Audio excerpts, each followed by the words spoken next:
सृष्टि में सबसे ज्यादा किसी को दंड दिया जाता है तो आत्महत्या करने वाले को बहुत निंदा की गई। आत्महत्या करने ये खिलवाड़ नहीं है जो लोग अपने शरीर को नष्ट करने के लिए सोचते हैं। मतलब बहुत समय तक तो इनको पहले प्रेत बनना पड़ेगा। जो आत्महत्या करते हैं तड़पते रहेंगे, जल भी नहीं मिलता पीने को, बड़ा कष्ट में जीवन, फिर अधो योनियों को प्राप्त होते, बहुत मुश्किल। पता नहीं किस कल्प में फिर करुणा निधान से मनुष्य शरीर दे। आत्महत्या करने वाले ध्यान से इस बातों को सुने जिनके मन में कभी आत्महत्या के विचार आते हैं। मतलब आप कल्प कल्प के लिए घोर दुख का बीज बो दिए। शरीर रोगी है या समय प्रतिकूल है या आप किसी पर विजय नहीं प्राप्त कर पा रहे, परीक्षा में पास नहीं हो पा रहे, या आपके अनुकूल कोई बात नहीं बन रही, तो मरना जरूरी है क्या? मरने से समस्या का समाधान हो जाएगा क्या?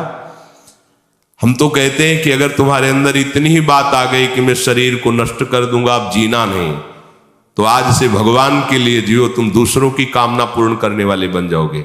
अपनी कामना, मरने की जरूरत है, मर जाओ इस बात से कि आज से मैं अपना जीवन प्रभु को दिया। जब मरने के लिए तैयार हो तो अब क्या इच्छा, अब जैसा चाहे प्रभु करे। तुम ऐसे महात्मा बन जाओगे, सतरथ सतरथ सा लोकांतार्यति।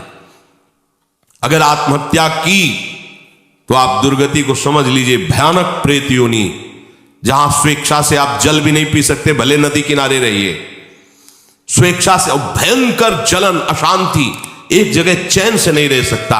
गोकर्ण जिसे अपनी स्थिति बताता है, धुंधकारी जो प्रेत योनि को प्राप्त है, भैया किसी तरह बचा लो, भयानक कष्ट में हो। यह आत्महत्या करने से समस्त दैवी शक्तियां उससे नाराज हो जाती हैं। तुम्हें जीवन मिला है दुख से लड़ने का, ऐसे अच्छे काम करो, ऐसे भजन करो, तुम्हारा मंगल हो जाए। देखो, भोगों में यदि तुम रति करके अधर्माचरण से, पापाचरण से भोग भोगोगे तो तुम्हारा अंतिम निर्णय यही निकलेगा, ध्यान रखना।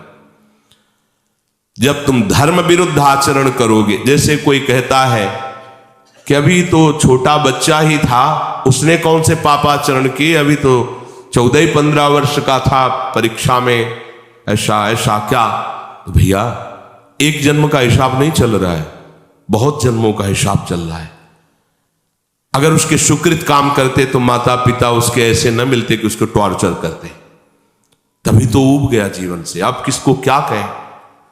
तो हमें लगता है कि उसके दुष्कृतों के परिणाम स्वरूप ऐसा उसको वातावरण मिल जाता है कि कोई नहीं तो आत्महत्या करने का उत्साह नहीं आना चाहिए। हमें लगता है माता पिता को चाहिए कि अपने बच्चों से ऐसे मित्रता का व्यवहार करें कि उनके दुष्कृत नाश करने वाली भावना हृदय में जागृत हो, ना कि शरीर छोड़ने वाली। कोई बात नहीं, अगर इस बार फेल हो गए हो ना, हम तुम्हें और अच्छा ट्यूशन पढ़ाएंगे। पर वो संसारिक लाभ को ही लाभ जानने वाले जानते हैं, कितना पैसा लगाया बर्बाद। अब वो बेचारा छोटी सी बुद्धि का पूर्व के दुष्कृत परिणाम से प्रेरित हुआ और उसको लगता है मैं आत्महत्या कर लूं। किसानी में सफलता नहीं मिल, लगता है आत्महत्या कर लूं। पति अनुकूल नहीं मिला, लगता है आत्महत्या कर लूं। पत्नी अनुकूल नहीं मिली, बोले आत्महत्या। ये कोई निराकरण है तुम्हारी समस्या का? समस्या का निराकरण तो विवेक से होता है। आप भगवान का आश्रय लेकर के भजन करते हुए फिर विचार कीजिए तो आपको रास्ता मिल जाएगा। पर जो रास्ता देने वाले प्रभु है उनसे तो आप विमुख हो चुके हैं, गंदे आचरण कर रहे हैं, मन में आध्यात्मिक शक्ति नहीं रह गई, बस वही निर्णय देने लगता है कि क्या करूं, इससे तो जीना ठीक नहीं है। मरने के बाद जो दुख है वो तुम झेल नहीं पाओगे। आत्महा न तरेत सा आत्म, शास्त्र में कई जगह लिखा है, वो आत्महनन गति जाए, ऐसा कई जगह लिखा है। इसलिए जहां तक शब्द हमारे श्रवण इंद्रिय में पढ़ते हो तो लड़ना सीखो समस्या से हारना मत सीखो। समस्याएं तो आती रहेंगी, लेकिन तुम्हारा जो जीवन है बार बार नहीं मिलेगा। और नाम जप करोगे तो सबसे जीत जाओगे। नाम जप करोगे तो दूसरों को भी बचाने वाले बन जाओगे। नाम जप करोगे तो सही बात, तुम्हें कोई डिप्रेशन में डाल सके, आज तक ऐसी कोई समस्या पैदा नहीं हुई। आप नाम जप करके तो देखो। पर प्रभु से और प्रभु के नाम से आपका परिचय नहीं तो बस देहाभिमान में फूले घूमते हैं। जहां उस देहाभिमान में ठेस लगी तो लगा देह को नष्ट कर। अरे देह को नष्ट करना कोई समस्या का समाधान थोड़ी।